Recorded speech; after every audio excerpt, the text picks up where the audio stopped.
তাহলে বলছো বলো তো তুমি?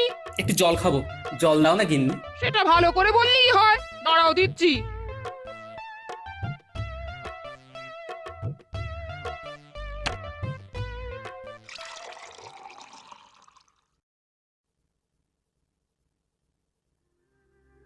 ও মা গো, কি হলো গো?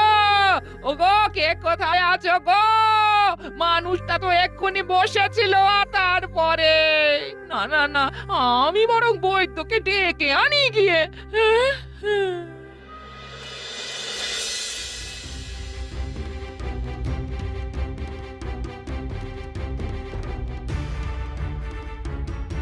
তখন থেকে তো অনেক পরীক্ষা করলেন, কিন্তু মানুষটা এখনো চোখ খুলে দেখছে না কেন? হ্যাঁ, বড্ড দেরি হয়ে গেছে। তার মানে এই মানেটা কি? হ্যাঁ, গোপাল জগতের মায়া ত্যাগ করেছে।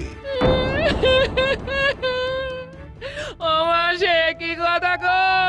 ও গো, আমার কি হবে? ও দাদু, দাদু, আমাকে ওঠো না গো। ও দাদু, একবার চোখ খুলে দেখো না। ও দাদু, দাদু,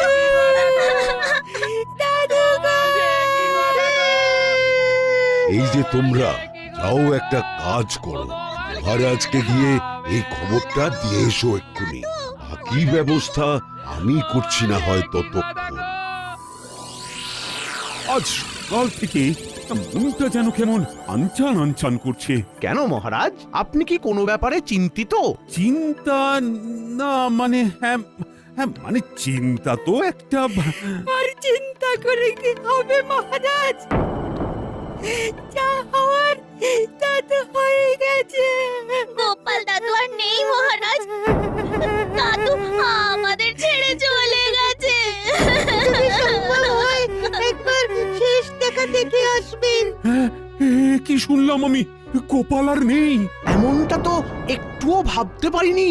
আজ এ কি দুর্যোগ নেমে এলো এখানে! গোপাল আর নেই, এমনও শুনতে হবে। আমার তো মনে হচ্ছে মহারাজের কাছে অপমানের জ্বালা সহ্য করতে না পেরেই গোপাল হৃদরোগে আক্রান্ত হয়েছে। না না না, ব্যাপারটা ভালো হলো না। চলো চলো, সবাই মিলে গোপালের বাড়ি যাই। হ্যাঁ হ্যাঁ হ্যাঁ, তাই চলুন মহারাজ। গোপাল আমাদের এতদিনের সাথী, গোপালের শেষ যাত্রায় আমরাই কাঁধ দেব না হয়।